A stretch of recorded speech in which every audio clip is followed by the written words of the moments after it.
बुलढाण्यामध्ये एकीकडे शेती पिकांवर अळी आणि किडींचा प्रादुर्भाव झालेला आहे, तर दुसरीकडे जंगली प्राण्यांनी देखील हैदोस घातलाय।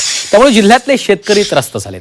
जिल्ह्यातील चिखली, सिंदखेड राजा, देऊळगाव रावजा या तालुक्यामध्ये नीलगाय उभ्या पिकांना उद्ध्वस्त करतेय। त्यामुळे मोठ्या प्रमाणात शेती पिकांचं नुकसान होत आहे। अनेकदा वन विभागाला तक्रारी केलेल्या आहेत, मात्र त्याचा काहीच उपयोग होत नाहीये। आणि याबाबत शेतकऱ्यांशी संवाद साधला आहे आमचे प्रतिनिधी मयूर निकम यांनी। दूर दूरपर्यंत सोयाबीन बेल्ट आहे। मी आहे बुलढाणा जिल्ह्यातल्या चिखली तालुक्यात कोनड शिवार। चांगली बहरलेली आहे सोयाबीन, पण बऱ्याच ठिकाणी सोयाबीनवर किडीचा प्रादुर्भाव सध्या दिसून येतोय। येलो मोझॅक आहे, परंतु हे वगळता जंगली प्राण्यांचा इतका त्रास या शेतकऱ्यांना होतोय, तुम्हाला मी दाखवतो। ऋषी, कॅमेरा फक्त एकदा इकडे खाली दाखव। हे बघा, हे जे दिसतंय तुम्हाला, हे कशाचे ठसे, कोणत्या प्राण्याचे आहे? हे आहे रोह्याचे। रोही म्हणजे नीलगाय ज्याला आपण म्हणतो, नीलगाय, या नीलगायींचा एवढा मोठा त्रास या ठिकाणी आहे। हे बघा, इथंही दिसेल तुम्हाला, हे सगळे पिकं उद्ध्वस्त करतात या नीलगाई। रोही भरपूर या ठिकाणी। हो, भरपूर रोही आहे। आणि या रोह्यामुळे काय झालं, रोही एकदा एक दगला की त्याच्या पाठीमाग कमस कम 10 ते 20-25चा टोळी आहे। ती टोळी एकदा एक दगला की त्याच्या पाठीमाग बंदेच पळतात। म्हणजे जवाखानी मरावा असा विषय झाला। कारण तुम्हाला सांगतो मी, 100, 150, 200 अशा टोळ्याच्या टोळ्या हिंडतात। अहो, एका बरच जनावर पुरतेत, पण असे परेशान करून टाकला आम्हाला त्या नीलगाय म्हणतात, काय म्हणतात तुम्ही रोही। अहो, लगे सांगून फायदा नाही। वन विभागाला याची सूचना वगैरे सूचना देऊन काय फायदा आहे सर, कारण लोक शेतकऱ्याकरता कोणी वाली नाही ना। व्हिडिओ जर्नलिस्ट ऋषी भोपळेसह मी मयूर निकम, झी मीडिया, चिखली, बुलढाणा। बीडमध्ये पुन्हा एकदा रेशीम शेतीला सुरुवात करण्यात आलेली आहे। उन्हाळ्यामध्ये पाणी नसल्यामुळे अनेक शेतकऱ्यांचा रेशीम उद्योग संकटात आला होता।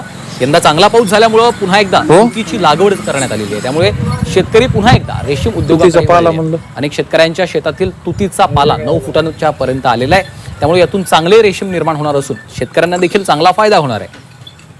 आणि याचा आढावा घेतला आहे आमचे प्रतिनिधी विष्णू बुर्गे यांनी।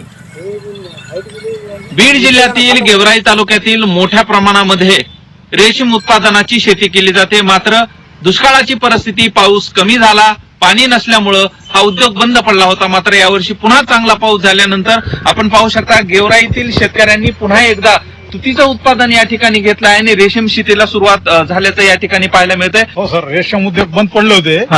इकडे बघा। पण आता पाण्याची पातळी वाढली, पाऊस चांगला पडला, त्यामुळे पुन्हा आम्ही याच्याकडे वळलो। गेवराई तालुक्यामध्ये चांगला पाऊस झाल्यामुळं रेशीम शेती ही पुन्हा एकदा फुलल्याचं पाहायला मिळतंय। विष्णू बुर्गे, झी 24 तास, बीड।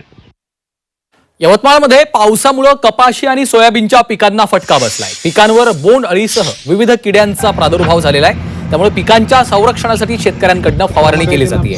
मात्र असुरक्षित कीटकनाशकांवर फवारणीमुळे शेतकऱ्यांना विषबाधा होत आहे। त्यामुळे शेतकऱ्यांच्या आरोग्याला देखील धोका निर्माण झालाय।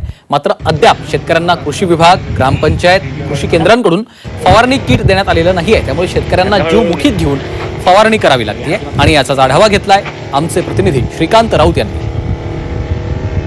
यवतमाळ जिल्ह्यात यंदाच्या खरीप हंगामात शेतकऱ्यांना अतिवृष्टीचा प्रचंड असा तडाखा बसलेला आहे। आपण जर सध्याच्या परिस्थितीमध्ये शेतांची अवस्था बघितली तर त्यामध्ये तण नियंत्रण करणं हे शेतकऱ्यांना मोठं अवघड काम ठरत आहे। महिना सतत पाऊस पडला आणि गवत खूप झालं आहे शेतामध्ये, त्याच्यामुळे तणनाशक फवारणं हे अत्यंत आवश्यक झालं आहे। दुसरी गोष्ट, मजूर मिळत नाही।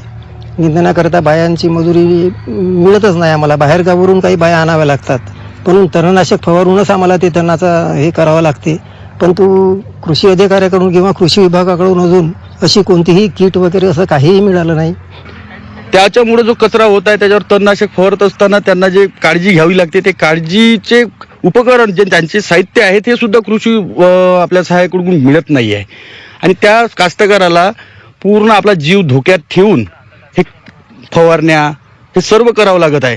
आणि एवढं करूनही आमच्या कापसाला किंवा सोयाबीनला भाव नाहीये। शेतकऱ्यांपर्यंत कुठल्याही सुविधा किंवा सुरक्षात्मक दृष्टीने उपकरणं हे शेतकऱ्यांपर्यंत पोहोचलेली नाही। त्यामुळं पाठीवर मृत्यू घेऊनच अजूनही शेतकरी, शेतमजूर हे शेतांमध्ये कीटकनाशक फवारणी करताना दिसत आहेत। श्रीकांत राऊत, झी मीडिया, यवतमाळ। आणि आता घेऊयात बातम्यांचा वेगवान आढावा।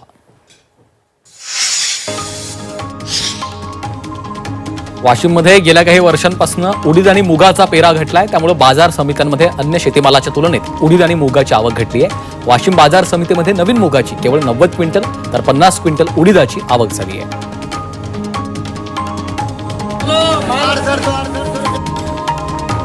सोलापुरात जनहित शेतकरी संघटनेकडनं आंदोलन करण्यात आलं. राज्य सरकारनं दुधाला 5 रुपये अनुदान न दिल्यामुळे शेतकरी संघटना आक्रमक झाली आहे.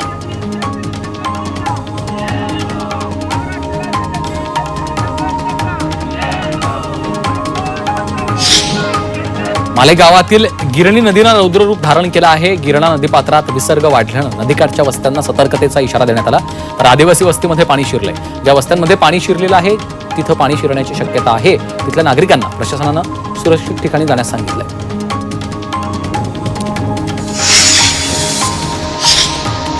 नाशिकमध्ये गोदावरी नदीच्या पाणी पातळीमध्ये वाढ झालेली आहे. दुतोंड्या मारुतीच्या गुडघ्यापर्यंत पाणी आलेलं आहे. रात्रभर झालेल्या मुसळधार पावसामुळे पाणी पातळीत वाढ झाली आहे. त्यामुळे रामकुंडावरील अनेक मंदिरांना पाण्याने विळखा घातलाय.